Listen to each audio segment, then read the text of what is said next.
हरिः ओम तत्सत्।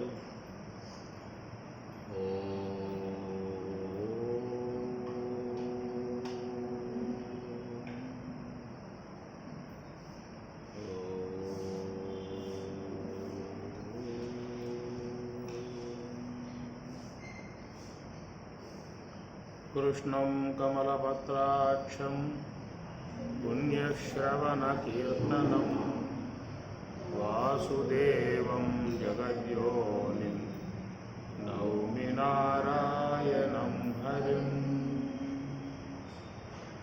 मङ्गलं भगवन् शम्भो मङ्गलं वृषभध्वजा मङ्गलं पार्वतीनाद मङ्गलं भक्तवत्सला। ओंकारं बिन्दुसंयुक्तं नित्यं ध्यायन्ति योगिनः कामदं मोक्षदं तस्मात् ओंकाराय नमो नमः। ओंकाराय नमो नमः। सर्वमंगलमांगल्ये शिवे सर्वार्धसाधके शरण्ये त्र्यंबके गौरी नारायणि नमोस्तुते। नारायणि नमोस्तुते।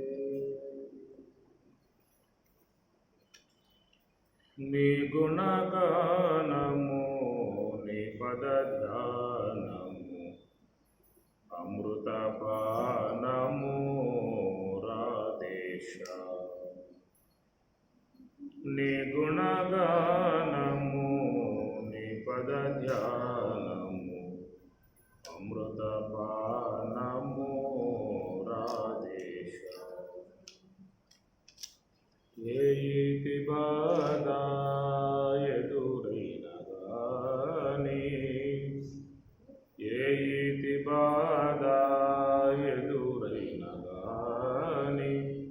मोहविकारमो मोसिनगानि ये इति बाधाय दुरैनगानि मोहविकारमो मोसिनगानि నీ పాదసేవా విడదీయకన్నా శరణాగతావన హే జగన్నాథ। నీ గుణగానము నీ పద ధ్యానము అమృతపానమో రాధేశ।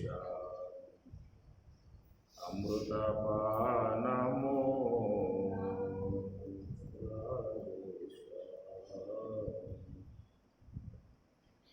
न मां कर्माणि लिम्पन्ति न मे कर्मफले स्पृहा इति मां यो विजानाति कर्मभिर्न स बध्यते। एवं ज्ञात्वा कृतं कर्म पूर्वैरपि मोक्षुभिः कुरु कर्मैव तस्मात् त्वं पूर्वैः पूर्वतरं कृतम्।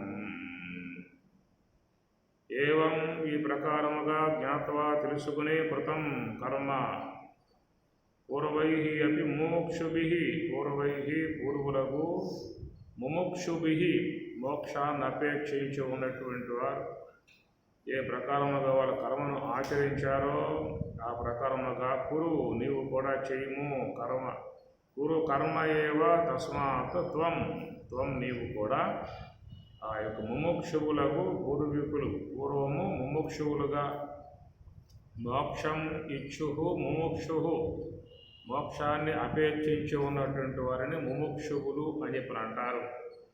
అలాగా పూర్వం ఆ ప్రకారం వారు గ్రహించుకొని ఆ విధంగా ఆచరించారయ్యా. త్వం నీవు కూడా తస్మాత్ ఆ కారణం చేత కురు కర్మ అలాంటి విధానం ఉన్న కర్మనే చేయము.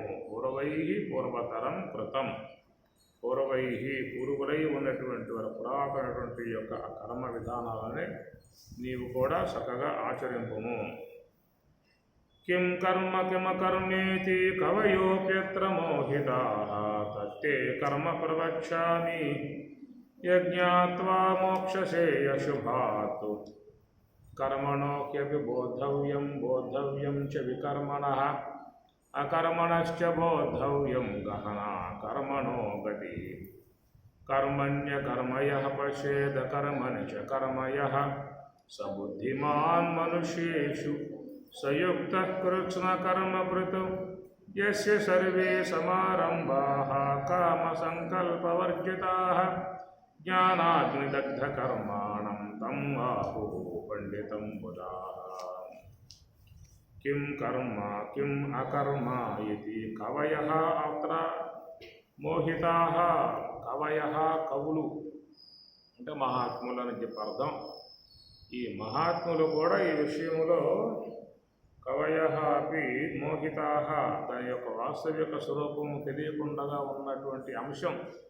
మోహితాః అంటే మోహితులైరి అంటే వాస్తవాల విషయంలో వాళ్ళకు కూడా తేట తెల్లగా తెలియరాకుండా ఉన్నటువంటి అంశము. కిం కర్మ కిం అకర్మ. కిం కర్మ అంటే ఏమిటి, అకర్మ అంటే అనేటువంటి విషయం లేదా మరి కవులుగా మహాత్ములుగా ఉన్నటువంటి వారు కూడా కొరికి రాల, వాళ్ళు కూడా తికమక పడతా ఉన్నారు, వాళ్ళు ఇబ్బందులు పడుతూ ఉన్నారు. తత్తు దానినే తే నీకు కర్మ ప్రవక్ష్యామి, నీకు ఆ విషయం ఇక్కడ చెప్పబోతూ ఉన్నాను. యత్ జ్ఞాత్వా మోక్షసే అశుభా.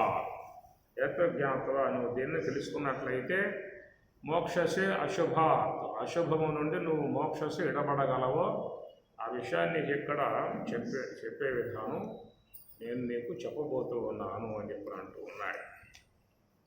కర్మణో హ్యపి బోద్ధవ్యం చ వికర్మణః అకర్మణశ్చ బోద్ధవ్యం కర్మణః అపి హి ఎలయనగా కర్మణః అపి బోద్ధవ్యం, కర్మ విషయం తెలుసుకోవాల్సి ఉంటుంది. బోద్ధవ్యం చ వికర్మణః, వికర్మ అంటే ఏమిటో కూడా తెలుసుకోవాల్సి ఉన్నది. అకర్మణః చ బోద్ధవ్యం, అకర్మ విషయం తెలుసుకోవాల్సి ఉంటుంది. గహన కర్మణో గతి, ఈ కర్మ యొక్క గతి ఎట్లా ఉందంటే గహన అరణ్యంలాగా ఉన్నది. ఒక పట్టాన్ని తెగే వ్యవహారం కాదు, బయటపడే అవకాశాలు లేవు. కాబట్టి ఇక్కడ కర్మ వికర్మ అకర్మ అనేటువంటి యొక్క మూడు అంశాలుగా ఉన్నటువంటి విధానము. విశ్వమంతా కూడా మొత్తం కర్మ సముదాయంలో మునిగి ఉన్నది. కర్మ లేకుండా విశ్వంలో ఏది కూడా లేదు. బ్రహ్మాయేన కులాలవత్ నియమితో బ్రహ్మాండ బాండోదరే, బ్రహ్మదేవుల వారు విశ్వ బాండోదరములో కులాలవత్తు కొమ్మరివాడులాగా నియమింపబడ్డాడట. ఆ నియమించిందెవరో ఆ తర్వాత విషయం. నియమింపబడ్డాడు కుమ్మరిలాగా. కొండలు చేసే విధానం మట్టి కొండలు, ఈ దేహమని మట్టి కొండలు చేసేటువంటి డ్యూటీ ఆయనకు పడిందన్నమాట. బ్రహ్మాయేన కులాలవత్తు నియమితో బ్రహ్మాండ బాండోదరే విష్ణుయేన దశావతార గహనే క్షిప్తో మహాసంకటే, అనేక సంకటములతో చేరి ఉన్నటువంటి ఈ దశావతార గహనే, ఈ దశావతారములెత్తేటువంటి గహనే అరణ్యం, సంకటాలతో కూడినటువంటి యొక్క దశావతారాల యొక్క సంబంధమై ఎత్తేటువంటి యొక్క పని ఆయనకు పడిందన్నాడు. కాకపోతే ఎక్కడ వైకుంఠ వాసంలో ఉండి పాలసాగరంలో ఉండి అమ్మవారు వండి పెడుతుంటే క్రమంగా తిని పడుకోక ఇందుకు రామావతారం అని చెప్పిన రావడం, అరణ్యాల పాలైపోవడం, అరణ్యాలలో నానా తంటాలు పడటం, ఇబ్బందులు పడటం, ఏమిటి మహాసంకటములు ఉన్నటువంటి విధానము ఆయన కూడా అలాంటి యొక్క కర్మరాశిలో ఉన్నట్లుగా చెప్తున్నటువంటి యొక్క మాట. రుద్రో ఏన కపాలపాని పుటకై భిక్షాటనం సేవతే. రుద్రుడు కపాలపాని పుటకై, పాని హస్తములో కపాలం. ఏదో కోపం వచ్చింది బ్రహ్మదేవుని మీద, శిరస్సును ఖండించాడు. చతుర్ముఖ బ్రహ్మ అయిపోయాడు. అప్పుడు పంచముఖ బ్రహ్మ చతుర్ముఖ బ్రహ్మ అయిపోయాడు. దాంతో ఆయనకి ఆ కపాలం వచ్చి అతుక్కోయించేది. దాన్ని పీకి పారేసి వచ్చి అడ్డుకుంటాం. అట్లా అవుతుంటే వైకుంఠానికి పోయాడు. ఏం స్వామిని పరిస్థితి అని చెప్పి అన్నాడు. ఏం చేస్తామయ్యా, నువ్వు చేసావు తొందరపడి, నీకు ఆవేశం ఎక్కువ, నేనేం చేసేది. రుద్రుడవు, నీకు ఆవేశం ఆపుకోలేవు, నువ్వు ఎందుకు ఆ పని చేయటం, బ్రహ్మాచ దోషం కదా అంటుకుంటుంది. మరి ఎట్లా పోయే మార్గం ఏమిటి? అని చెప్పారంటే, కానీ కొద్ది కాలం గడవని ఇది మెల్లగా ఏదో పూట రాలిపోతుంది అని ఆయన కూడా సలహా ఇచ్చాడు.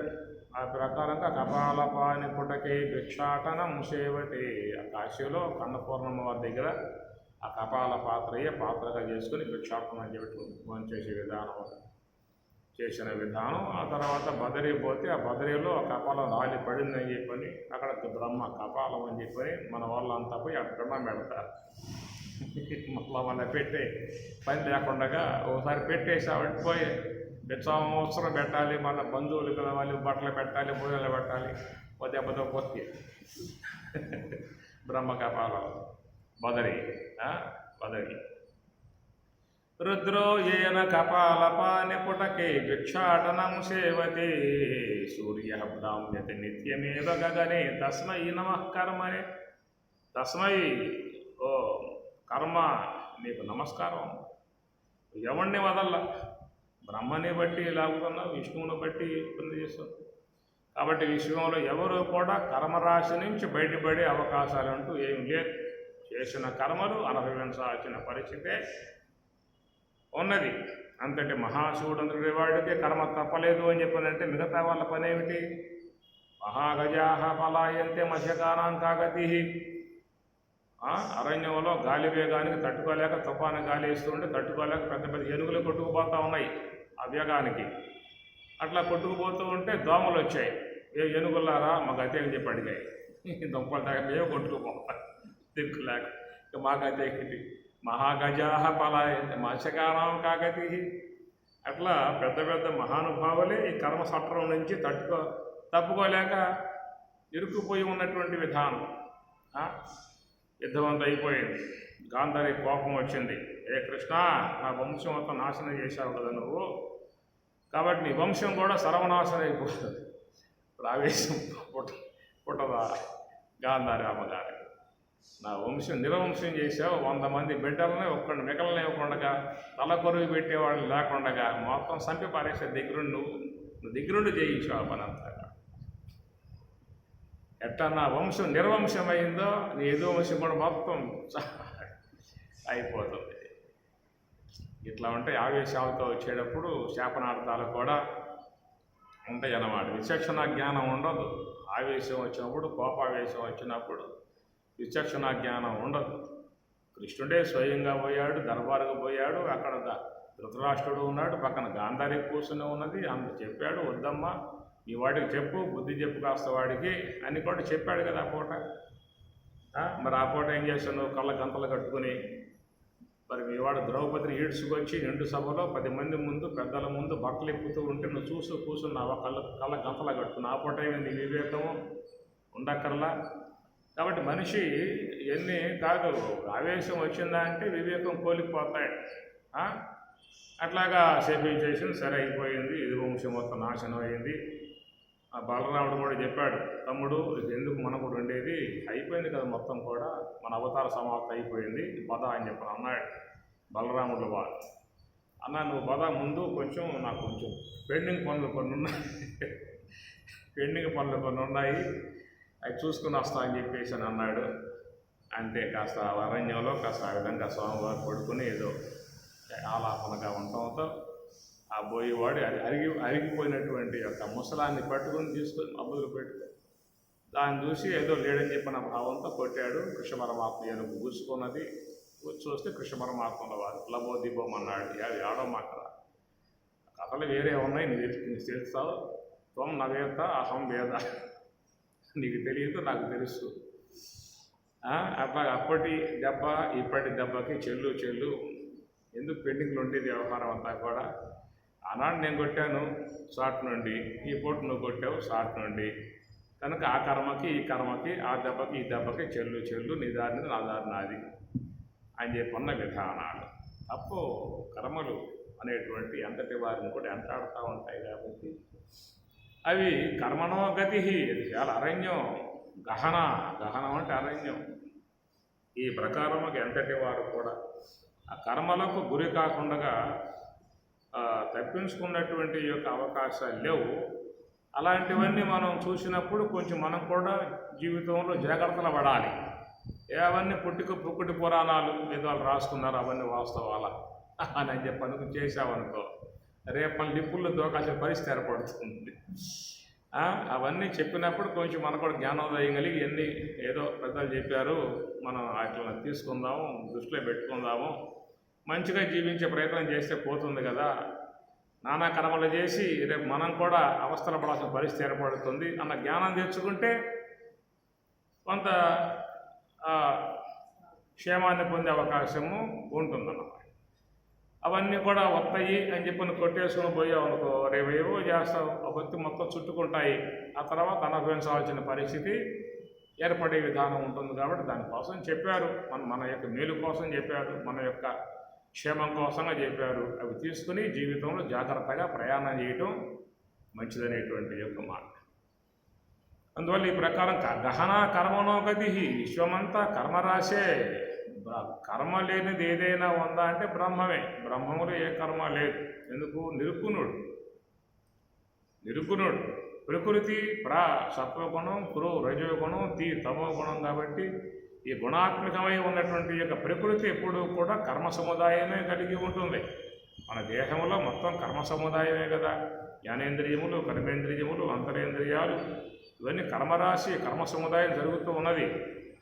ఒకవేళ సుషుప్తి అవస్థలో జ్ఞానేంద్రియాలు, కర్మేంద్రియములు, అంతరేంద్రియాలు మానుకున్నా కానీ దేహంలో మళ్ళా దేహ సంబంధమై ఉన్నటువంటి అవయవాలు పనిచేస్తూ ఉన్నాయి.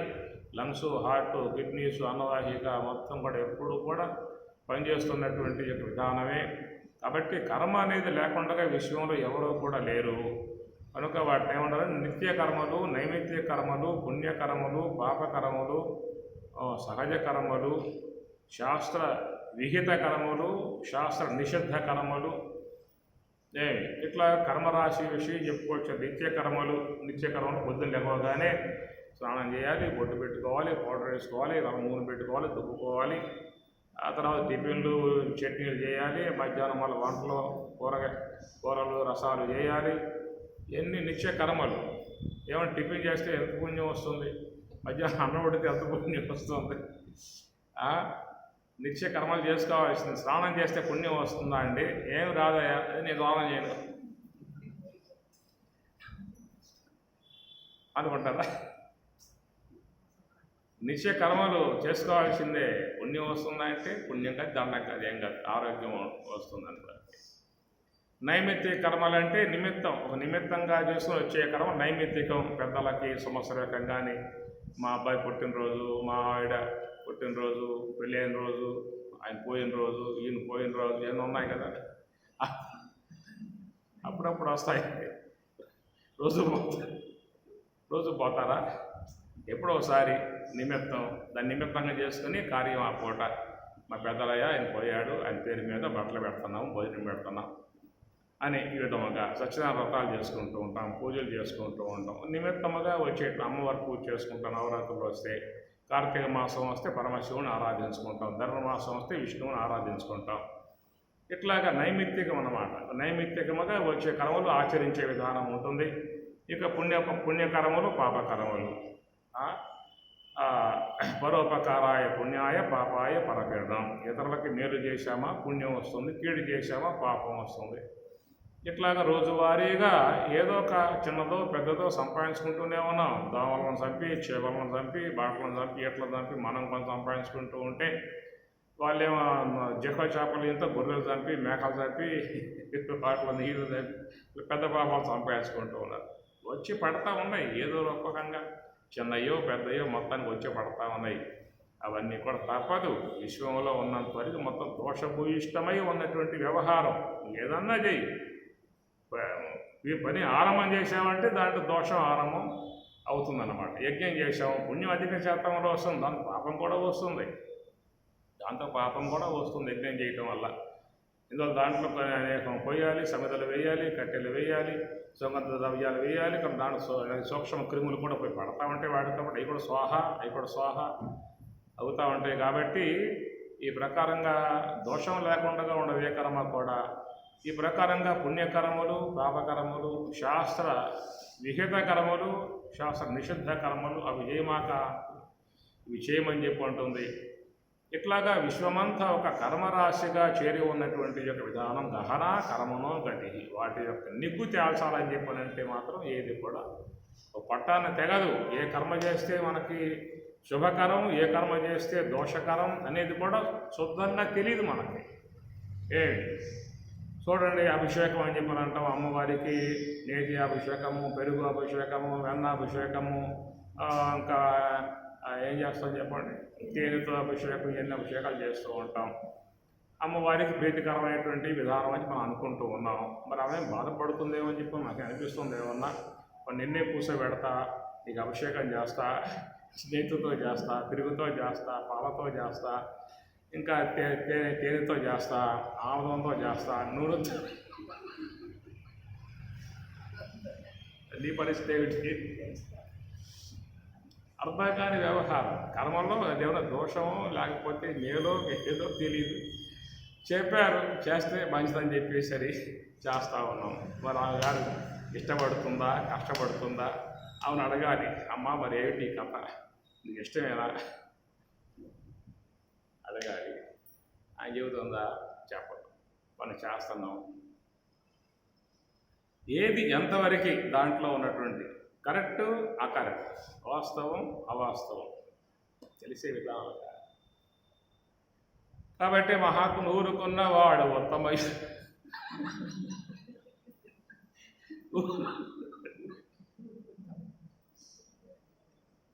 ఊరుకున్నవాడు ఉత్తమ యోగిరా విశ్వదాభిరామ వినురవే. స్వామి నమస్కారం. నువ్వు కూర్చున్నావుగా, నేను కూర్చుంటా ప్రశాంతంగా. నువ్వు శ్వాసపై ధ్యాస పెట్టుకో, నేను శ్వాసపై ధ్యాస పెట్టుకుంటాను. ఇద్దరం చూసుకుంటాం. ఏది కరెక్ట్ అని అంటూ ఉన్నారు. అవ్యక్తం వ్యక్తిం ఆపన్నం మన్యంతే మాం అబుద్ధయ. అబుద్ధుల బుద్ధి లేని వాడు అబుద్ధయ. అటు బుద్ధి ఉందా? బుద్ధి లేదు. అవ్యక్తం వ్యక్తిం ఆపన్నం.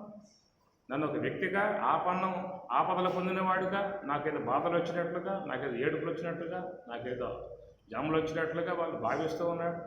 అవ్యక్తం వ్యక్తిం ఆపన్నం మన్యంతే మాం అబుద్ధయ. మన్యంతే తలంస్తున్నాడు. అబుద్ధయ పరంభావం అజానంత.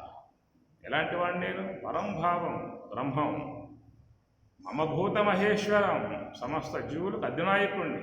అలాంటి నన్ను తీసుకొచ్చి ఇక్కడ కూర్చోబెట్టేసేసి అనే విధానంగా ఆయన కూడా కొంచెం చోట్ల పెడతా ఉన్నాడు అక్కడ. మరి ఏటు కావాలి, ఎటు చేయాలి అనే సంకులాలు దీంట్లో. కర్మణో గతి, అది అరణ్యం. కర్మల సంబంధ విధానాలలో అది ఎట్లాంటి విధానమో, దోషమో లేకపోతే ఏదైనా పుణ్యమో మరి పాపమో చేయొచ్చో చేయకూడదో మొత్తానికి చేస్తూ ఉన్నాను. చేసిన దానివల్ల ఏమొస్తుందో తర్వాత సంగతి. ఫలితాలు ఉంటాయి కదా, అప్పుడు వచ్చే ఫలితాలు అప్పుడు వస్తూ ఉంటాయి అన్నమాట. ఇదే మరికి ప్రశాంతంగా అని చెప్పినట్లు తత్రైకాగ్రం మనఃకృత్వ. నీకేం వద్దురా అబ్బాయి, తత్రైకాగ్రం మనఃకృత్వ మయ్యేవ మన ఆదస్వ మయి బుద్ధిం నివేశయ నివశిష్యసి మయ్యేవ అత ఊర్ధం న సంశయ. సులభంగా ఉండే మార్గం నీకు, ఎలాంటి శ్రమ లేకుండా ఉండేటువంటి యొక్క మార్గం. మయ్యేవ మన ఆదస్వ, నీ మనస్సుని నాకు అర్పించేయి. మై బుద్ధిం నివేశయ, నీ బుద్ధి నా యందు అర్పించేయి. నివశిష్యసి మయ్యేవ, నువ్వు నాలో ఉంటావు. నేనే నీవు, నీవే నేను.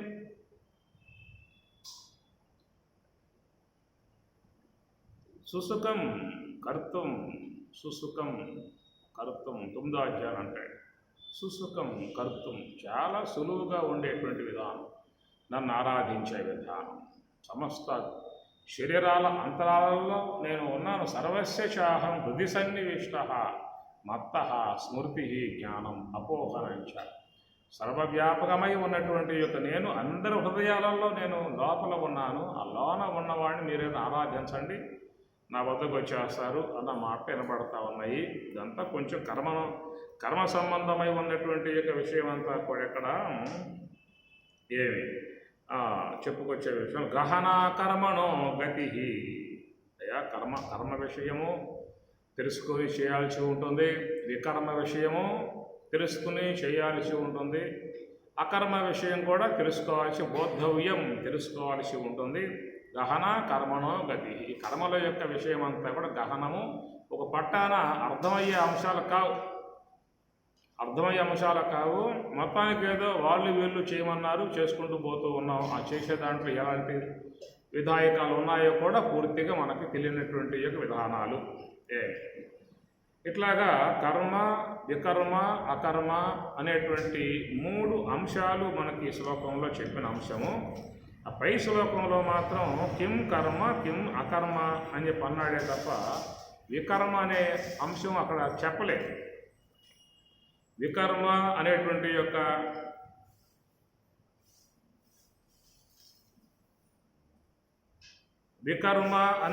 యొక్క అంశాన్ని పై శ్లోకంలో చెప్పలేదు. అది తర్వాత కాలంలో మాత్రమే వికర్మ అనేటువంటి అంశాన్ని ఇక్కడ చెప్పుకొచ్చాడు. తర్వాత శ్లోకంలో కూడా అక్కడ వికర్మ అనే అంశం తీసుకోవాలి.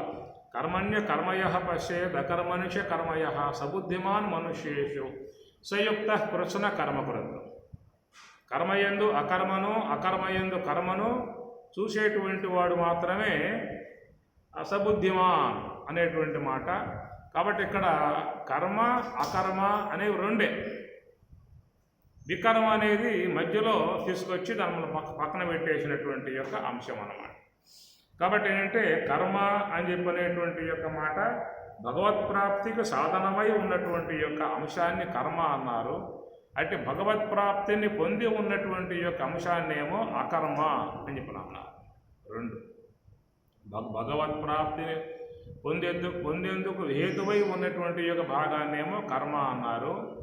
భగవత్ప్రాప్తి బ్రహ్మైక్య భావన పొంది ఉన్నటువంటి యొక్క స్థితినేమో అకర్మ అనేటువంటి మాట చెప్పుకోవచ్చు. అక్కడ కర్మ లేదు, బ్రహ్మములో ఏ కర్మ లేదు కాబట్టి అకర్మ స్వరూపం బ్రహ్మం, నిర్గుణుడు. అకర్మ స్వరూపం బ్రహ్మం కాబట్టి అట్టి ఆ బ్రహ్మము యొక్క ప్రాప్తిని పొందటానికై ఉన్నటువంటి యొక్క భాగం కర్మ అని చెప్పని మనకు చూసినట్లయితే పరమాత్మ ఆ భగవద్గీతలో చాలా అంశాలలో చెప్పేటువంటి విధానం అంతయో కూడా ఒక సాధనాంశాన్ని బోధిస్తూ ఉన్నాడు. ప్రయత్నాత్ యతమానః యోగి సంశుద్ధ కిల్బిషః అనేక జన్మ సంసిద్ధ తతో యాతి పరాంగతిం. ప్రయత్నాత్ యతమానః, ప్రయత్నంతో నువ్వు మోక్షం సాధించుకోవాలనేటువంటి మాట. అట్లనే తత్రే సర్వసంకల్ప సన్యాసి యోగ ఆరూఢ.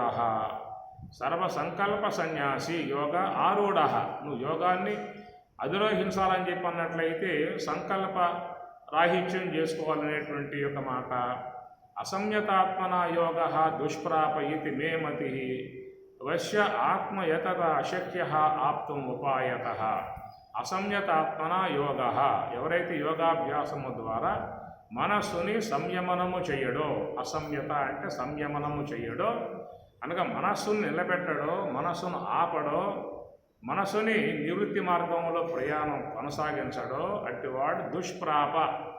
ఈ యొక్క నా యొక్క ప్రాప్తిని పొందటం సాధ్యం కాదనేటువంటిది మే మతి, నా అభిప్రాయము అని కూడా అంటారు. మే మతి, నా అభిప్రాయం ఇది. వశ్య ఆత్మ యతత శక్య ఆప్తుం ఉపాయత. వశ్య ఆత్మ యతత, ఆత్మ అంటే మనస్సుని యతత ప్రయత్నం ద్వారా వశం చేసుకున్నటువంటి వాడు శక్య ఆప్తుం, నా స్వరూప భావాన్ని పొందటం ఆయనకి సాధ్యం అవుతుంది.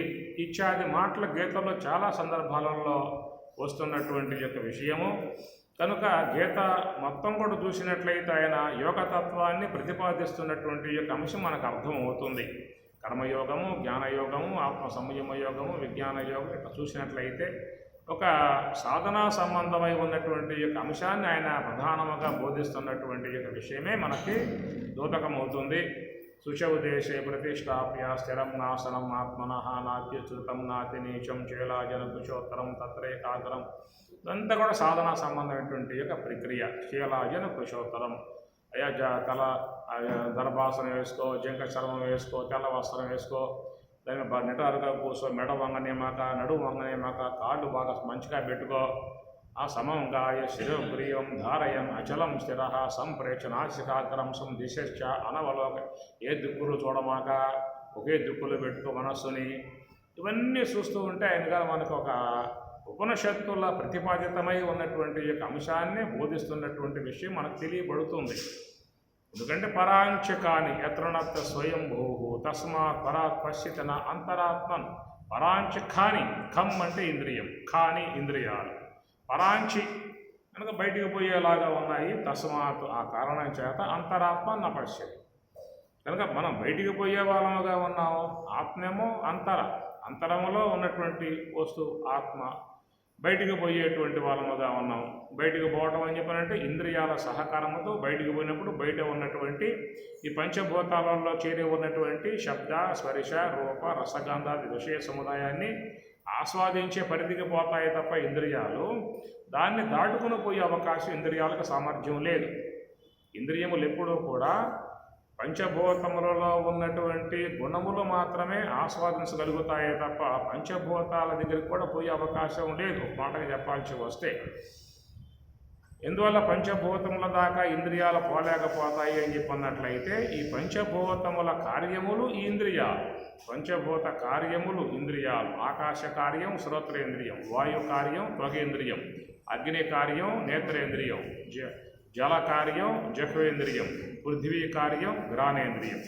కాబట్టి కార్యములు కారణాన్ని గుర్తిస్తాయా అనేటువంటి విషయం. బిడ్డ తండ్రి యొక్క పుట్టుకను గుర్తించే అవకాశం ఉంటుంది బిడ్డకి. అందువల్ల కార్యములుగా ఉన్నటువంటి కారణాన్ని గుర్తించగలుగుతాయా అనేటువంటి ఒక అంశం అన్నమాట. కాబట్టి ఇవి ఎంతవరకు పోగలుగుతున్నాయి అని చెప్పనంటే శ్రోత్రేంద్రియం శబ్దం దాకానే పోతుంది, ఆకాశం దాకా పోలేదు. అట్లని త్వగేంద్రియం స్పర్శ దాకానే పోతుంది తప్ప వాయువు దాకా పోలేదు. స్పర్శ గాలి వాయువు దాకా పోలేదు. నేత్రేంద్రియం దృశ్యం దాకా పోతుంది తప్ప అగ్ని దాకా పోలేదు. జహ్వేంద్రియం రసం దాకా పోతుంది తప్ప జలం దాకా పోలేదు. అంటే ఘ్రాణేంద్రియం గంధం దాకా పోతుంది తప్ప పృథివీ దాకా పోలేదు. అంతేనా? ఏమనిపిస్తుంది?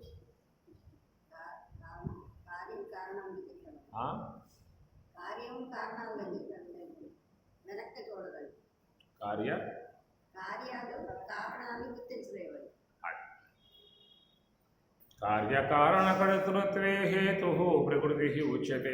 పురుష సుఖ దుఃఖానాం భోక్తృత్వే హేతు ఉచ్యతే. శ్లోకం ఉందనుకో కదా. అందువల్ల మరి ఇంద్రియములు పంచభూతాలని విషయం చేయలేవు అని ఒక మాట. విషయం చేయలేవు అనే మాట కొంచెం సందేహాస్పదంగా ఉందండి. ఒకవేళ వాయువు తెలియబడటం లేదు అంటే దాన్ని తీసుకోవచ్చు. ఆకాశం కనపడేదిగా లేదని చెప్పినంటే ఉండవచ్చు. మరి అగ్ని కనపడుతుంది కదా, జలం కనపడుతుంది కదా, పృథివీ కనపడుతుంది కదా. మరి కార్యములు కారణములుగా ఉన్నటువంటి ఇవి తెలియబడుతూ ఉన్నప్పుడు ఎట్లా ఇంద్రియాలకు తెలియబడకుండా ఉన్నాయని చెప్పే అవకాశం ఉంటుంది అనేది కూడా సందేహం. అంతే కదా, ఇంద్రియాలు కారణాలనే గుర్తించలేవు అనేటువంటి మాట. అందుచేత ఏంటంటే ఇంద్రియములు ఎప్పుడూ కూడా గుణముల స్థాయికి పోగలుగుతాయే తప్ప ద్రవ్య స్థాయికి పోలేవు. గుణముల స్థాయికి వరకే పోతాయి. కాబట్టి అగ్నిని నేను చూస్తూ ఉన్నాను అని చెప్పి అన్నట్లయితే అగ్ని ఎట్లా ఉన్నది? ఎర్రగా ఉన్నది, నీలముగా ఉన్నది అంటారు. ఎరుపు, నలుపు, తెలుపు, నీలము ఇవన్నీ కూడా గుణాలే. అట్లనే జలం ఎట్లా ఉన్నది? తెల్లగా ఉన్నది, తెలుపు గుణము. పృథివీ ఎట్లా ఉన్నది? ఎర్రగా ఉంది, తెల్లగా ఉన్నది. రబ్బీసు మట్టి ఎర్రగా ఉంటుంది, ఇసుక మట్టి తెల్లగా ఉంటుంది, ఇంకా రేగడ మట్టి నల్లగా ఉంటుంది అన్నప్పుడు అది గుణములు. ఎరుపు, నలుపు, తెలుపు ఇవన్నీ గుణాలే. గుణముల వరకే పోగలుగుతాయే తప్ప ఇంద్రియాలు దానికి మించి పోగలిగే శక్తి అటుకి లేదు, గుణగ్రాహ్యం వరకే. కాబట్టి గుణముల వరకే పోయేటువంటి యొక్క సామర్థ్యం ఉన్నటువంటి యొక్క ఇంద్రియాలు గుణములకు అధిష్టానముగా ఆధారముగా ఉన్నటువంటి ద్రవ్యముల దాకా పోలేనప్పుడు అటు వ్యావహారిక ద్రవ్యముగా ఉన్నటువంటి యొక్క పంచభూతాలకు అధిష్టానమై ఉన్న బ్రహ్మము దాకా పోలే ఇంద్రియాలు. అతత్ర చక్షురు గచ్చతి నవాప్పు గచ్చతి నో మనోనది. అందుచేత దాంట్లో పరాంచి ఖాని వ్యత్రణత్వ స్వయంభూ తస్మాత్ ఆ కారణం చేత అంతరాత్మ పశ్యతి. దానికి ఆత్మస్వరూపాన్ని అవి తెలుసుకునే విధానంగా వాటికి లేదు. కశ్చిత్ ధీర ప్రచగాత్మానం ఐచ్ఛతు కానుక ధీరుడు ఆత్మస్వరూపాన్ని ఈచ్ఛతు చూసేటువంటి యొక్క ఉద్దేశం గలవాడై ఆవృత చక్షు తన యొక్క మనస్సుని ఇంద్రియాలని ఆవృత లోపలికి మళ్లిస్తున్నాడనే మాట మన కఠోపనిషత్తులో వస్తాయి. తం దుర్దర్శం గూఢం అనుప్రవిష్టం గుహాహితం గహ్వరము అనే మాటలు కూడా వాడతాడు.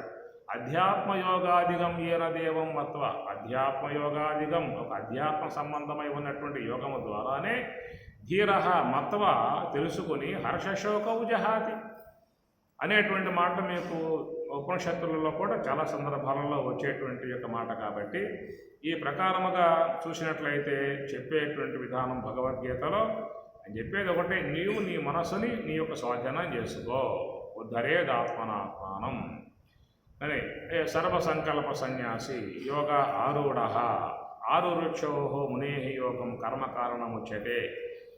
ఆరురుక్షో ఎక్కగోరేటువంటి వాడు ఏమెక్కాలి ఈ పని అంటే అన్నమయ ప్రాణమయ మనోమయ విజ్ఞానమయ ఆనందమయ పంచకోశములు దాటి పంచకోశాతీతమై ఉన్నటువంటి ఒకనొక స్థాయికి ప్రయాణం చేసేటువంటి యొక్క అంశమే ఇది. తైత్రీయంలో కూడా ఏతం అన్నమయం ఆత్మానం ఉపసంక్రమ్య ఏతం ప్రాణమయం ఆత్మానం ఉపసంక్రమ్య ఏతం విజ్ఞానమయం ఆత్మానం ఉపసంక్రమ్య అనే మాటలు తైత్రీయంలో వచ్చేటువంటివి. కాబట్టి ప్రకారముగా పంచకోశములకు అతీతమై ఉన్నటువంటి ఒక స్వరూప అనుభవాన్ని పొందేటువంటి విధానములో ఆరురుక్షోహో ఎక్కగోరేటువంటి వాడు కర్మయోగం కారణం, కర్మయోగమే కారణమై ఉన్నది. యోగా ఆరూఢశ యోగా ఆరూఢశ ఆ యోగాన్ని అధిరోహించాడు అని చెప్పనంటే శమ కారణం, శాంతిగా ఆనందంగా ఉంటాడు అనేటువంటి యొక్క మాట.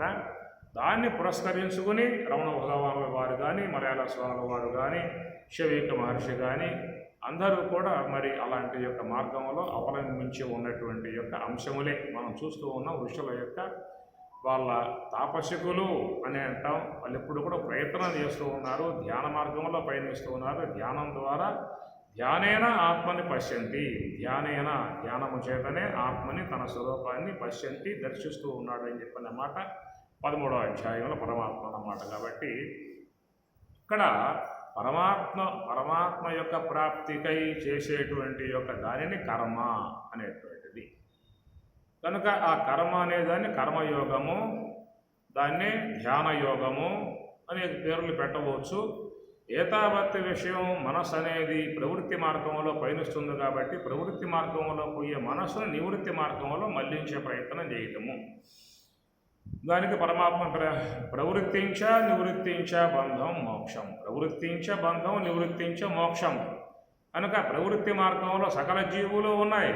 ఎందువల్లంటే వ్యత్రుణత్వ స్వయంభూ సృష్టిలో అట్లా వచ్చేసాయి అన్నమాట, బయటికి పోయేలాగా వచ్చేసాయి. కాబట్టి నీ ప్రయత్నం ఎక్కడ కావాలి అంటే నీవు నీ మనస్సుని నీ అధ్యయనంలోకి తెచ్చుకోవాలి, నువ్వు దాన్ని స్వాధీనం చేసుకోవాలి, సంకల్పాల నుంచి వేరు చేయాలి. నీ లోపలికి దాన్ని మరలింపజేసే విధానముగా చేయటం అనేటువంటిది మాత్రమే నీకు ఆత్మప్రాప్తికి సాధ్యమై ఉండేటువంటి అంశము. భగవద్గీత టోటల్గా కనుక చూసినట్లయితే ఇదే అంశం మీకు గీతలో వచ్చేటువంటిది. అభ్యాసయోగయుక్తేన చేతసా నాణ్యగామిన పరమం పురుషం దివ్యం ప్రయాణకాలే మనసాచలేన భక్త్యా యుక్తో యోగబలేన చైవ భ్రువోర్మధ్యే ప్రాణం ఆవేశ. అచలేన మనస్సుని కదలిక లేకుండా నిశ్చలంగా చేసినట్లయితే ఆ విధంగా చేసిన విధానంలో ఆ మనస్సును మరి ఆ ప్రాణం కూడా చెప్పుకొస్తాడు. భ్రువోర్మధ్యే ప్రాణం ఆవేశ, ఆ భృగుటి మధ్యంలోకి ఆ ప్రాణం మనస్సు రెండు ప్రవేశించినప్పుడు సహా తం పరం పురుషం ఉపయేతి, సహా అటివాడు తం పరం పురుషం ఆ పరమ పురుషుణ్ణి ఉపయేతి పొందుతున్నాడు అనేటువంటిది మనకు అక్కడ చెప్పేటువంటి ఒక మాట. చాలా సందర్భాలలో మీకు ఈ మాటలే నడుస్తూ ఉంటాయి గీతలో. అవికంపేన యోగేన యుజ్యతే నాత్ర సంశయ, అవికంపేన యోగేన ఇప్పుడు అంటాడు. భజతాం ప్రీతిపూర్వకం దదామి బుద్ధియోగం తం ఏన మాం ఉపయాంతితే. భజతాం ప్రీతిపూర్వకం, నన్ను ఈ విధముగా యోగాభ్యాసము ద్వారా భజతాం సేవించినట్లయితే ప్రీతిపూర్వకముగా దదామి నేను నీకు ఇస్తూ ఉన్నాను, బుద్ధి యోగం ఇస్తూ ఉన్నాను. ఏన మాం ఉపయాంతి, ఏనా దేని చేత మాం నన్ను ఉపయాంతి పొందగలవో, నా స్వరూప భావన పొందగలిగేటువంటి యొక్క బుద్ధి యోగం నీకు ఇస్తూ ఉన్నాను. నువ్వు ప్రీతిగా చేసినట్లయితే, శ్రద్ధగా చేసినట్లయితే, నేను చెప్పింది పాటించినట్లయితే, నీ యోగములో ఉండి చక్కగా శ్రద్ధగా శీలించినట్లయితే నేను నీకు మంచి జ్ఞానయోగం బుద్ధి యోగం ఇస్తాను, నా స్వరూపాన్ని అనుభవాన్ని పొందవచ్చు. దాన్ని యోగ సమాధి, అదే తురీయము అన్నటువంటి మాటలో వాడుతూ ఉన్నారు. అందుచేత మనకు 3 అవస్థలు ఉన్నాయి. జాగ్రత్త అవస్థ, స్వప్నావస్థ, సుషుప్తి అవస్థ, 3 అవస్థలు. ఇది ప్రారబ్ధానుగుణ్యముగా అవస్థ ఉన్నాయి. స్థూల దేహాన్ని బట్టి జాగ్రత్త అవస్థ, సూక్ష్మ దేహం బట్టి స్వప్నావస్థ, కారణదేహాన్ని బట్టి సుషుప్తి అవస్థ. ఈ 3 అవస్థలు కూడా దేహత్రయ విధానంలో వస్తూ ఉన్నాయి తప్ప 4వదిగా చెప్పేటువంటి యొక్క యోగ సమాధిగా చెప్పేటువంటిది ఒక ప్రయత్నంలో భాగముగా ఉన్నటువంటి అంశము. అది స్వరూప భావనతో చేరి ఉన్నటువంటి అంశము. ఆ 4వ అనుభవమును పొందమని చెప్పనేటువంటిది ప్రయత్నంలో భాగం. జాగ్రత్త అవస్థ ప్రయత్నం ద్వారా పొందాలా, స్వప్నం ప్రయత్నం ద్వారా పొందాలా, సుషుప్తి ప్రయత్నం ద్వారా పొందాలా, మరణం ప్రయత్నం ద్వారా పొందాలా, అవన్నీ ప్రారంభంలో చేరి ఉన్న అంశాలు. వద్దన్నా వచ్చి పడతాయి. ఇక్కడే బాగుందండి అని చూసుకుంటూ ఉన్నా, వింటూ ఉన్నా, తింటూ ఉన్నా, అందరు బంధువులంతా ఉన్నారు, అన్నీ ఉన్నాయి. లోనకు పోయి ఏం చేయాలి, ఎక్కడేమో చూస్తా, అక్కడ పోయి ఏం చేయాలి, అక్కడే ఉన్నాయా, టీవీలు ఉన్నాయా చూస్తానికి, సినిమాలు ఉన్నాయా చూస్తానికి, అక్కడ బంధువులు ఉన్నారా, తినడానికి ఉన్నాయా, వినటానికి ఉన్నాయా, అక్కడ పోనని చెప్పాను. కూర్చో, ఈ పూట కూర్చో. లోనేమున్నాయి? టీవీ ఉందా, సినిమాలు ఉన్నాయా, బంధువులు ఉన్నారా, తినటానికి ఉన్నాయా, వినటానికి ఉన్నాయా అంటే లేవు కదా. ఇందులోన పోవటం వద్దు, మానేయండి. వారం సప్తాహం పెట్టుకోండి. ఓ పూటే అవకాశం, 2వ పూట లాగేస్తుంది. అవశః, నువ్వు దాన్ని అవశుడైపోయావు. గుణాలకి అవశుడు. రజోగుణం స్వప్నం లాక్కుపోతుంది, తమో గుణం సుషుప్తిగా లాక్కుపోతుంది, సాత్వికం జాగ్రత్త అవస్థ లాక్కొస్తుంది, సాత్వికం జాగ్రత్త అవస్థ లాక్కొస్తుంది, స్వప్నం రజోగుణం తీసుకుపోతుంది, సుషుప్తికి తమో గుణం తీసుకుపోతుంది. గుణములు వాడిని తిప్పుతూనే గుణ ప్రవృద్ధ. గుణములకు లోబడి ఉన్నాడు జీవుడు. వద్దని చెప్పినట్టు కుదిరే వ్యవహారం కాదు. ఆడకపోయావు, చాలా హాయిగా ఉంది, ఎలాంటి గొడవలు లేవు, చింతలు లేవు, బాధలు లేవు, అప్పుల వాళ్ళు, గెప్పల వాళ్ళు, కుటుంబ సమస్యలు ఏమి లేవు. ఆడకపోతే ఆడే ఉండు.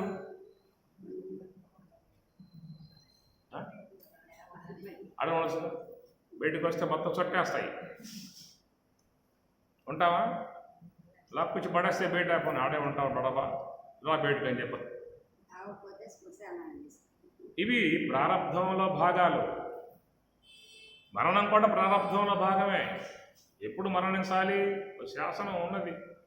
నువ్వు అది కాకుండా ఇంకేం చేసుకుంటానంట, ఆ లంగ్స్ మార్చుకుంటా, ఆ కిడ్నీలు మార్చుకుంటా, హార్ట్ మార్చుకుంటా, తలకాయ మార్చుకుంటా, నువ్వు ఏం మార్చుకున్నా సమయం వచ్చిందా అని చెప్పానంటే తీసుకుపోవడం ప్రారంభంలో భాగాలు. అందుచేత ఒక ఆత్మస్థితి, బ్రాహ్మీ స్థితి, యోగ సమాధి స్థితి అనేది మనకు చెప్పేటువంటి మాట.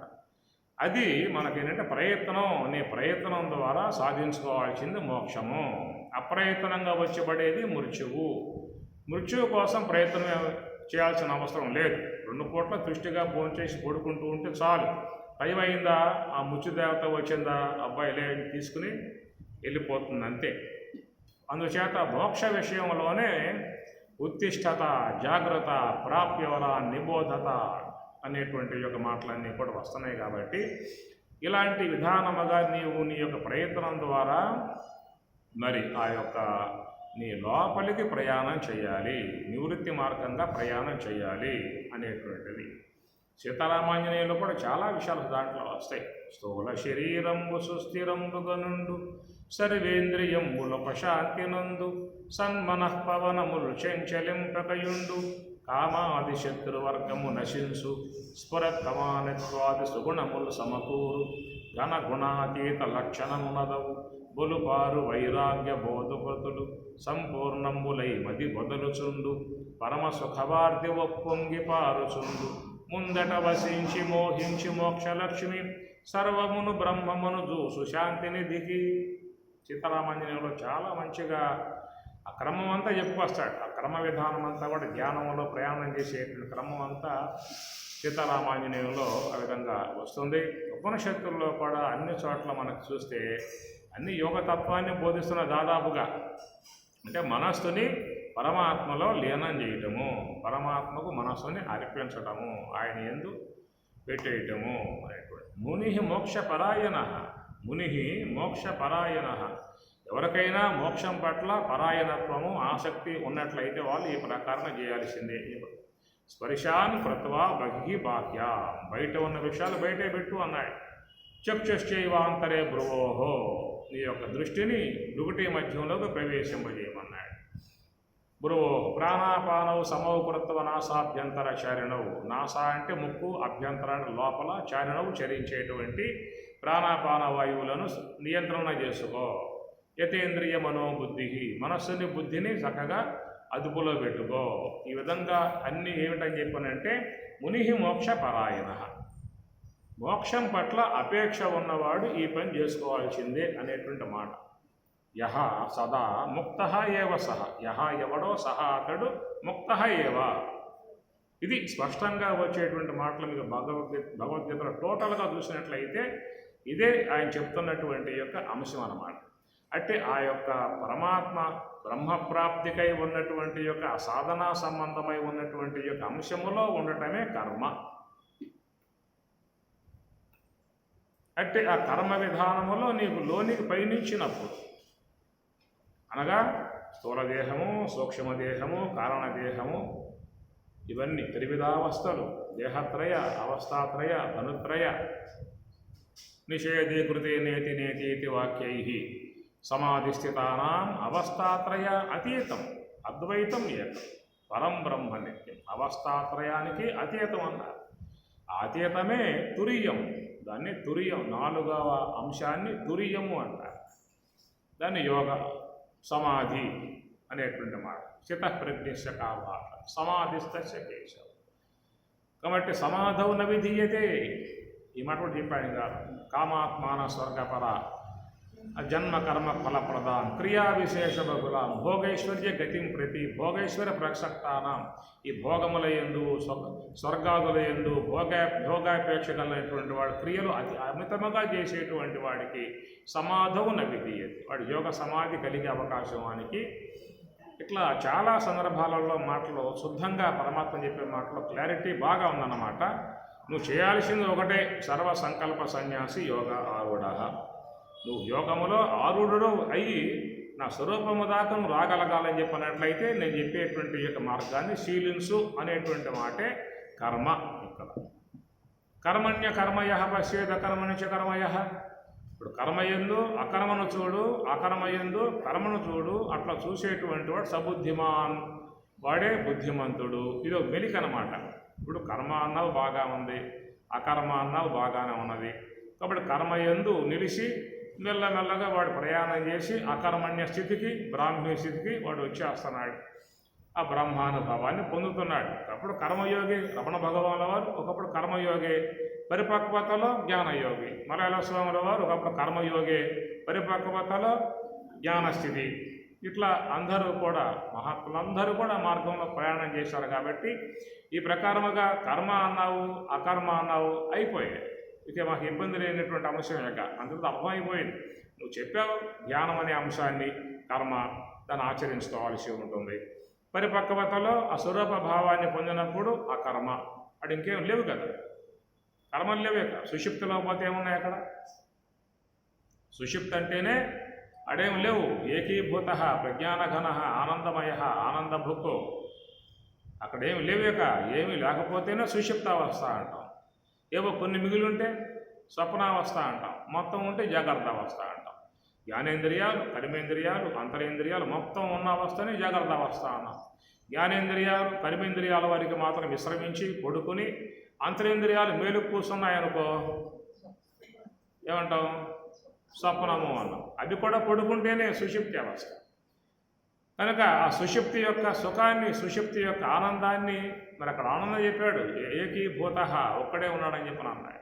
ప్రజ్ఞానఘన, ఆనందమయ, ఆనందభుక్కు అనే పదాలు అక్కడ వాడుతూ ఉన్నాడు. మరి ఆనందభుక్కు, ఆనందమయ అనే పదాలు ఇక్కడ ఎందుకు వాడలేదు? నువ్వు జాగ్రత్త అవస్థలు ఎందుకు వాడలేదు?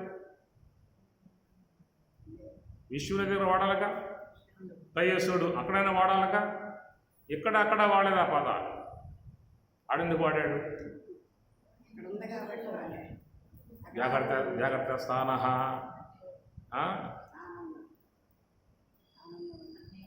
ఈ పదాలు నీవు జాగ్రత్త స్థాన అని చెప్పినట్టు ఆ ఏకోనవింశతి ముఖ 19 ముఖాలతో ఉన్నటువంటి విధానముగా ఉన్నటువంటి వాడు జాగ్రత్త అవస్థ ఈశ్వరుడు. అట్లనే స్వప్నావస్థలో కూడా ఏకోనవింశతి ముఖ 19 ముఖాలుగా ఉన్నటువంటి వాడు అక్కడ కూడా వాడు వ్యవహారం చేసుకుంటూ ఉన్నాడు, స్వప్న వ్యవహారం చేసుకుంటూ ఉన్నాడు. వాడు కూడా తేజస్సుడు అని చెప్పి ఉన్నాడు. ఇక్కడికి వచ్చిన తర్వాత మాత్రమే ఆనందమయ, ఆనందభుక్కు అనే పదాలు వాడతాయి. కారణం ఏంటంటే ఇక్కడన్నీ గందరగోళం. జాగ్రత్త అవస్థలో ఇంద్రియ వ్యాపారం గందరగోళం, స్వప్నావస్థలో స్వప్న వ్యవహారములు ఇంద్రియ వ్యాపారం గందరగోళం. ఆడ పరమశాంతిగా నిర్మలంగా ఉండే అవకాశం లేదు కదా. నిర్మల స్థితిలో మాత్రమే నీకు పరమాత్మ స్వరూపం నీకు భాషించేది నిర్మల స్థితిలో భాషిస్తుంది. నిర్మల స్థితి అని చెప్పానంటే వృత్తి రహితం కావాలి, తన వ్యాపారం అంతా ముగియాలి, ఇంద్రియ వ్యాపారం ముగియాలి. ఇంద్రియ వ్యాపారం ముగిస్తే అప్పుడు ఆయన నీకు దర్శనం అయ్యే అవకాశము ఉంటుందన్నమాట.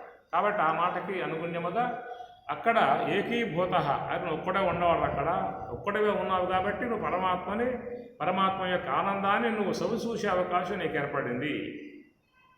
నాంతః ప్రజ్ఞం న బహిష్ప్రజ్ఞం నో భయతః ప్రజ్ఞం న ప్రజ్ఞానగణం న ప్రజ్ఞం నా ప్రజ్ఞం అదృష్టం అవ్యవహార్యం అగ్రాహ్యం అలక్షణం అచింత్యం ఏకాత్మ ప్రత్యసారం ప్రపంచ ఉపశమం శాంతం శవం అద్వైతం. శాంతము, శవము, ఆనందము అన్నీ కూడా మొత్తం అక్కడ చెప్పేశాడు. ఎందువల్ల ప్రపంచ ఉపశమం, విశ్వం మొత్తం లైవ్ అయిపోయింది, పంచభూతాలు పోయాయి. అప్పుడు విశ్వ లైవ్ అయిపోయింది కాబట్టి ఆనందంగా ఉంటావా? ప్రపంచ ఉపశమం పోయాక మనం ఆనందంగా ఉంటావా? విన్నారా? అర్థమైందా? ఏం చెప్పారు? ప్రపంచం మొత్తం లైవ్ అయిపోయింది తప్ప మనం శాంతిగా ఉండే అవకాశం లేదు. ప్రపంచ ఉపశమం అంటే ఆకాశ పంచకం, వాయు పంచకం, అగ్ని పంచకం, జల పంచకం, పృథివీ పంచకం అనబడేటువంటివన్నీ కూడా ఉపశమించాలి. ప్రపంచ ఉపశమం, అప్పుడు శాంతం శవం అద్వైతం. అది మోక్షస్థితి, ఆనంద స్థితి. అక్కడ నీవు కేవలం బ్రహ్మమే నీవుగా ఉన్నావు.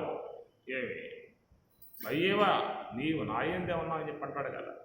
అట్లాగా స్వరూప స్థితి ఎందు నువ్వు చేరిపోయే విధానం ఉంటుంది. కాబట్టి స ఆత్మ సవిజ్ఞేయ, స ఆత్మ సవిజ్ఞేయ, అది నువ్వు తెలుసుకోవాల్సిన అంశం అనేటువంటి మాటలు శుద్ధంగా మనకు కనపడతా ఉన్నాయి. కాబట్టి ఆ ప్రకారముగా ఎప్పటికైనా మనం నివృత్తి మార్గము ద్వారా నీ యొక్క స్వరూప భావాన్ని నువ్వు పొందగలిగితే నువ్వు దాంట్లో ఆనందంగా శాంతిగా ఉండే అవకాశం ఏర్పడుతుంది. కాబట్టి ఆ బ్రహ్మమే తానై ఉన్నటువంటి విధానం అకర్మణ్యం. ఇక్కడ కర్మ లేదట, ఇంద్రియాలు లేవు, గుణాలు లేవు, ఏమీ లేవు, బ్రహ్మములో ఏముండవు.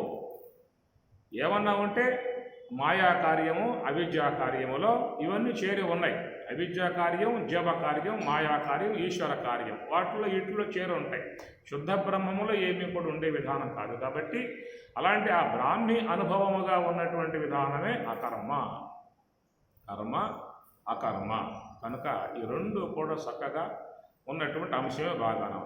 ఇదే కర్మణ్య కర్మయ పశ్య, కర్మయందు అకర్మను, అకర్మయందు కర్మను చూసేటువంటి వాడే సబుద్ధిమాన్, వాడే బుద్ధిమంతుడు. సబుద్ధిమాన్ మనుష్యేషు సయుక్త కృత్సన కర్మకృత్, వాడే యుక్తుడు, వాడు సమస్త కార్యములు చేసిన వాడు. కర్మకృత్ కృత్సన, కర్మకృత్ కృత్సన, సమస్తమగు కర్మలు కృత్తు చేసిన వాడే. యస్తవాత్మనితరేవశ ఆత్మతృప్తశ్చ మానవ ఆత్మనేవచ సంతుష్ట తస్య కార్యం న విద్యతే. ఇక్కడ మాట పాడాడు. ఆత్మయందు ఉన్నవాడు, ఆత్మతో ఆనందించేవాడు, ఆత్మతో రమించేవాడికి తస్య, వానికి కార్యం చేదుకు పని ఏమీ కూడా లేదు. వాడు లేదేక ధరించేసి బ్రహ్మముగా ఉన్నాడు అన్న మాటే కృత్స్న కర్మ కృత్, సమస్త కార్యములు చేసిన వాడే. ఇది కర్మయందు అకర్మను చూసేవాడు, అకర్మలో కర్మ చూసేవాడు. మరి ఏమిటి మెలికి? ఏది తెగమాక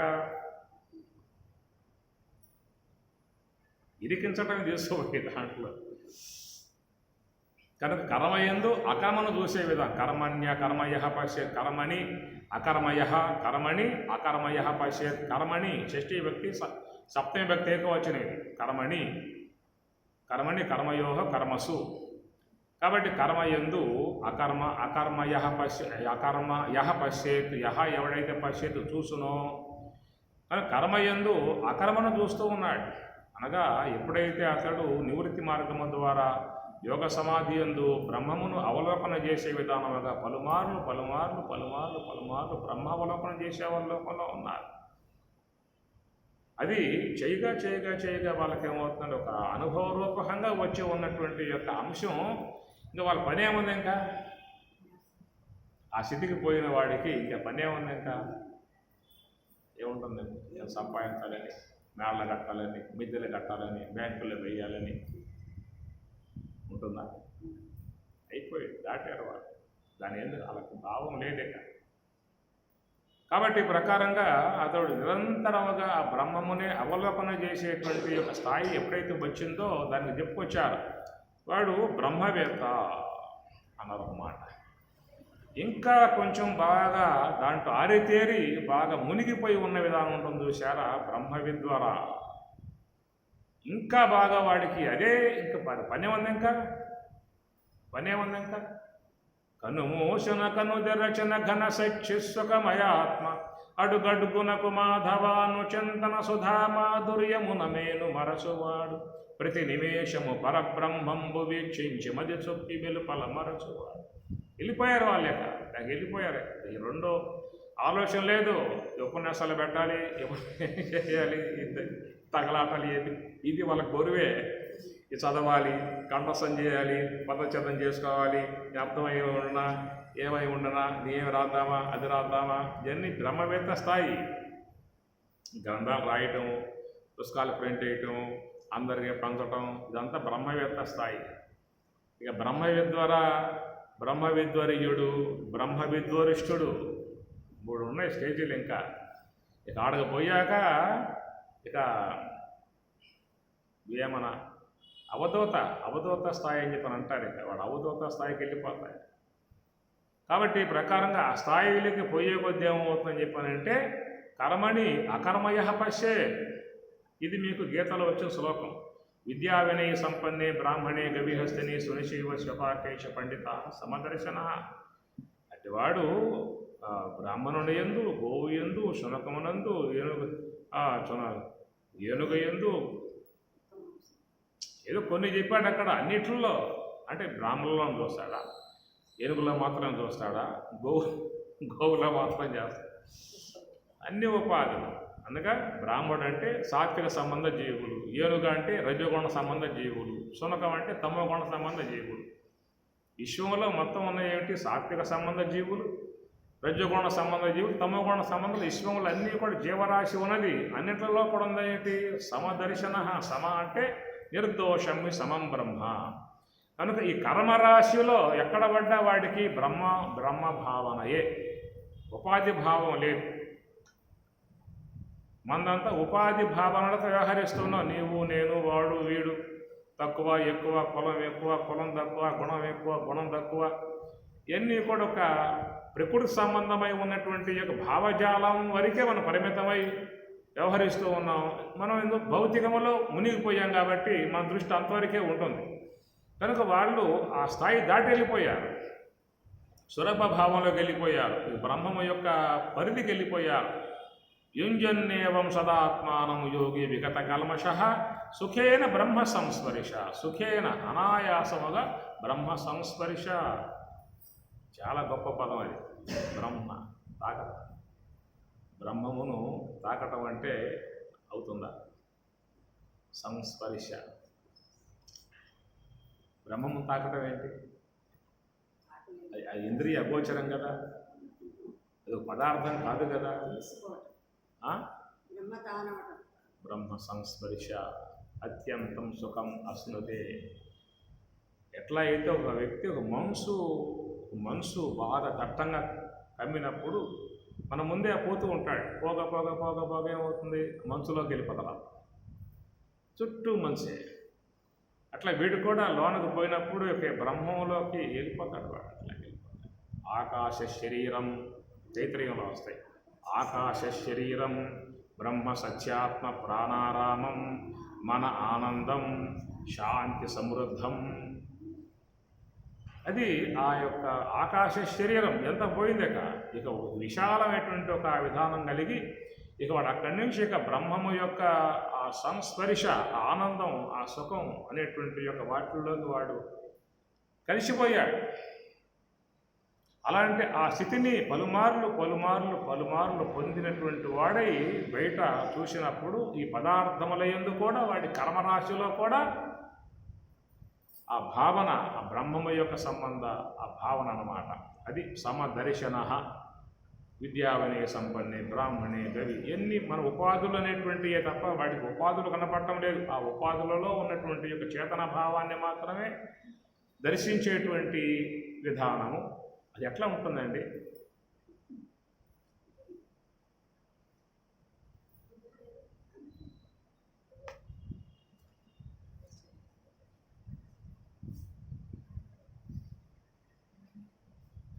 అంటాడు వేమనకుమార్, అచలతత్వం అనగా అనుభవగమ్యం. అచలతత్వం అనగా, అచలం అంటే స్వరూపం బ్రహ్మం. అచలతత్వం అనగా అనుభవగమ్యం.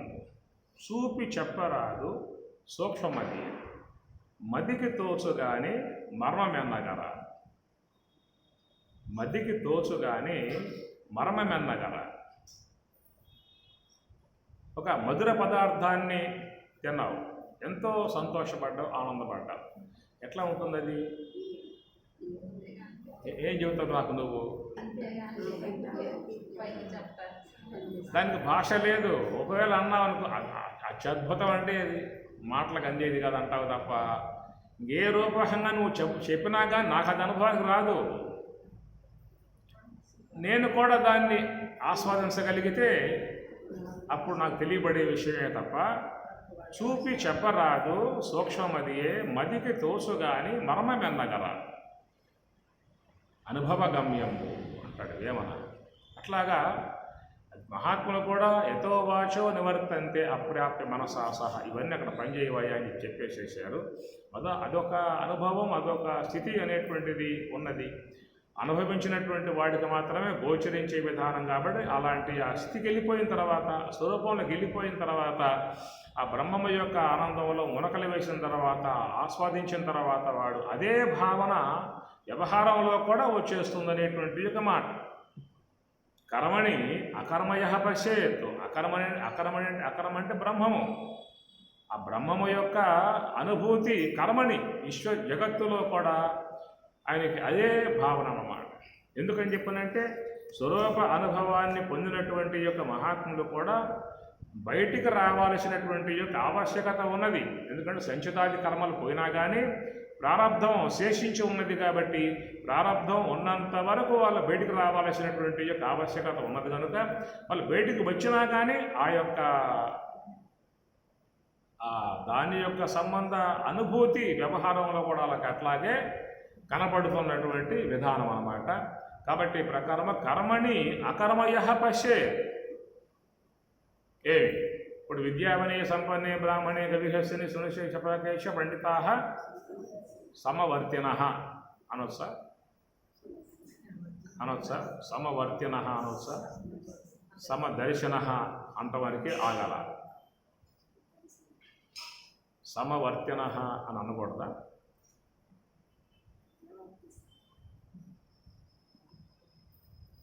బ్రహ్మ విద్వరిష్ఠుడు వాడు సమవర్తిన. పశువుల్లో పశువుగా, పక్షుల్లో పక్షిగా, మృగములలో మృగముగా కలిసిపోతాడు. సముడై యౌవడు ముక్త కర్మచయుడై సన్యాసి వంటి ఓవా మహాప్రీతింబోహో కుమారయను వ్యాసుండు జీరంగ వృక్షములుం తన్మయతన్ ప్రతిధ్వనులు దగ్ధం చేసే వృక్షములుం తన్మయతన్. ఆ శుకనామాన్ని ఇంటూ ఉంటే వృక్షాలన్నీ పరవశించాయట. ఇంకా ఈయనకి పుత్రవాత్సల్యం ఉంది. ఈయన సామాన్యుడు కాదుగా, బ్రహ్మవేత్త. అది బ్రహ్మవిద్వరీయ దాటుకుపోయాడు. ఆ స్థితి దాటుకుపోయాడు. హాశోక అని చెప్పంటూ ఉంటే తన్మయ తన్మృక్షములు తన్మయతను ప్రతిధ్వనులు దక్కం చేసి మున్నట్టి భూతమయ ముమ్రొక్కెదా బాధరాయంత ధన్యాకుని ధీమని వృక్షములు తన్మయతను. ఆ ప్రకారంగా వాడు ఇక వృక్షములలో వృక్షముగా జంతువులకు కలిసిపోతాడు. ఒంటి మీద గుడ్డుందా లేదా, స్నానం చేశామా లేదా, మొహం కడుక్కున్నామా లేదా, పౌడర్ వేసుకున్నామా లేదా, ఉంటాయా? ఆ దేహం ఉండొచ్చు, ఉండకపోవచ్చు. అవధూత స్థాయికి పోయిన తర్వాత ఆ దేహం కూడా కొద్ది కాలం ఉండి వెళ్ళిపోతుంది. వాడికి ఏ భావన లేదే. ఆ స్థితికి పోయినటువంటి వాడికి సమవర్తిన అన్న పదం వర్తింపబడుతుంది. సమదర్శన అన్న స్టేజీ వేరు, సమవర్తిన అనే స్టేజీ దాటుకుపోయాడు. వాడు ఈ మత చూస్తూనే ఉన్నాడు. వాడు అన్నింటిలో సమానంగా చేరిపోయాడు అన్నమాట, సమవర్తిన. కాబట్టి ఆ ప్రకారం కర్మని ఈ విశ్వ జగత్తు యందు ఆ బ్రహ్మమునే ఈక్షించే స్థితి, ఆ యొక్క స్వరూపాన్ని మాత్రమే దర్శించే స్థితి వాడికి ఆ పరిపూర్ణటువంటి యొక్క భావన అనేటువంటిది వస్తుందనే విషయం మనం ఈ శ్లోకం బట్టి అర్థం చేసుకోవడం వరకే. మీకు వచ్చిందా అండి అన్న, అక్కడ లాభం లేదు. మాకు ఎప్పుడు వస్తుందని చెప్పానన్నా లాభం లేదు.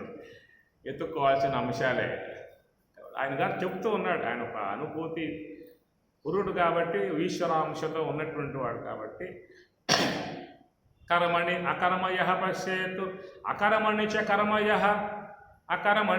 అకర్మణి అనగా బ్రహ్మమునందు కర్మను చూస్తున్నాడ. ఇది ఏదో కొంచెం పర్లేదు అర్థమైందండి. ఏదో కర్మరాశి విశ్వము, ఈ కర్మరాశి అంతా ఉన్నా కానీ తను ఏ అనుభవాన్ని పొందాడో, ఏ బ్రహ్మము యొక్క అవలోకన చేశాడో ఆ స్థితిని అట్లాగే వాడు మళ్ళీ వ్యవహారంలో కూడా అదే యొక్క స్వరూప భావనతో ఉన్నాడనేటువంటి మాట అక్కడ.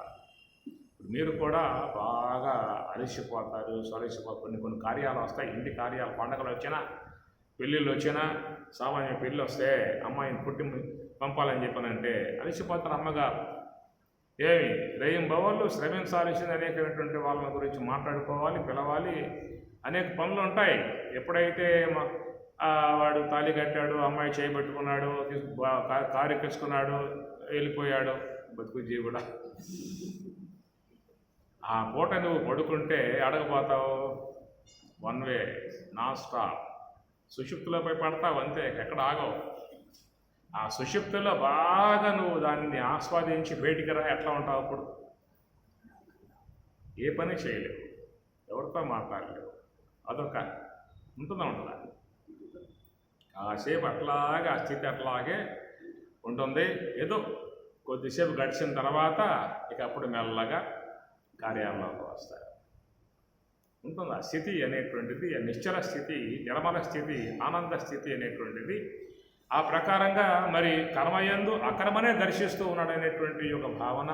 అకర్మణిచ కర్మయ, అకర్మణి చ మరియు అకర్మణి ఆ బ్రహ్మమునందు కర్మని పశ్చేత్తు చూస్తూ ఉన్నాడని చెప్పనంటే, కనుక ఆ బ్రహ్మము ఏ యొక్క పారమార్థికమై సచ్చిదానందమై ఉన్నటువంటి యొక్క ఆ బ్రహ్మమున్నదో, ఆ బ్రహ్మమునందు ఈ భాషించేటువంటి యొక్క ఈ నామరూపాత్మక జగత్తంతా కేవలం మిథ్యా మాత్రము, కల్పన మాత్రము, అవాస్తవము అనేటువంటి భావన పడుతుంటుంది.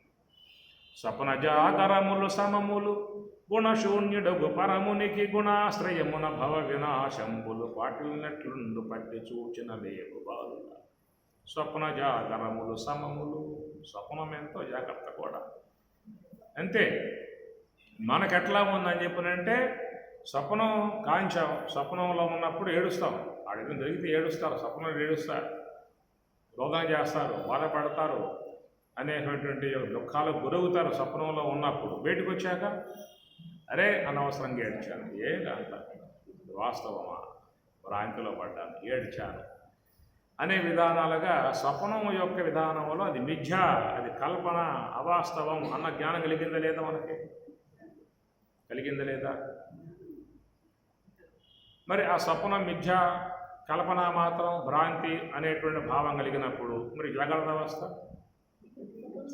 ఇది కూడా భ్రాంతేనా, మిథ్యేనా, అసత్యమేనా, అసత్యేనా? నిజంగా చెప్పండి. నీ బ్యాంక్ బ్యాలెన్స్ అసత్యేనా, మిథ్యేనా? బ్యాంక్ బ్యాలెన్స్ అసత్యమా, సత్యమా? స్వామి మా బ్యాంక్ బ్యాలెన్స్ మా బ్యాంక్ బ్యాలెన్స్ వారికి మా ఇల్లు, మా బంధువులు, మా ఇంట్లో వాళ్ళు, మా చుట్టుపక్కల పరిసరాలు ఇంతవరకు తప్ప మిగతా మొత్తం మిథ్య.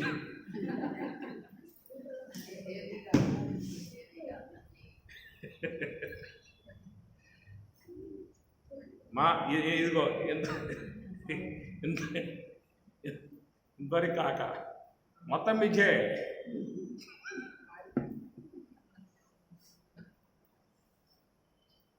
అందువల్ల స్వప్నము అనేది ఏంటంటే వ్యావహారిక వస్తువు స్థాయికి వచ్చాం కాబట్టి ప్రాతిభాషికమై దోసేటువంటి యొక్క మనోకల్పితమై తోసేటువంటి స్వప్నం మిథ్య అనేటువంటి యొక్క భావం కలుగుతుంది. ఇందువల్ల వ్యావహారిక వస్తు జ్ఞానం పొందావు కాబట్టి ఈ వ్యావహారిక వస్తు జ్ఞానం కలగలేదు అంటే నీకు ప్రాతిభాషికమై తోసేటువంటి యొక్క స్వప్నం వాస్తవం అనే భావమే ఉంటుంది. ప్రాతిభాషిక జగత్తనుకు స్వప్నంలో ఉండు, ఆ స్వప్నంలో ఏం జరిగినా కానీ అరే ఇది కేవలం స్వప్నము, నిద్రపోతుండగా తోసింది, ఇది అవాస్తవము, వాస్తవం కాదు, నా సంపదలన్నీ బయట ఉన్నాయి, నా వాళ్ళంతా బయట ఉన్నారు, ఇవన్నీ ఊరకే నిద్రపోవడం తోశాయి, ఇది కేవలం కల్పన, మిథ్య అనేటువంటి మాట అక్కడ ఉంటుందా ఉండదా? స్వప్నంలో ఉండగా ఉంటుందా ఉండదా? ఉంటుందా?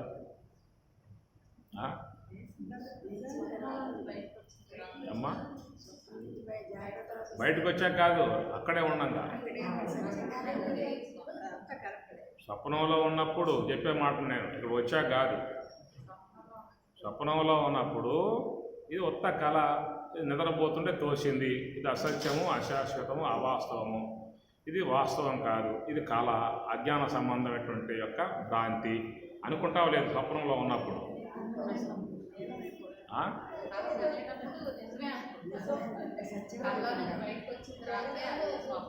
అక్కడ అనుకో, ఇప్పుడు ఏమైంది నీకు, ఇప్పుడు పోతావు కదా, స్వామి చెప్పారు కాబట్టి నేను నెప్తి పెట్టుకుంటా ఈ పూట.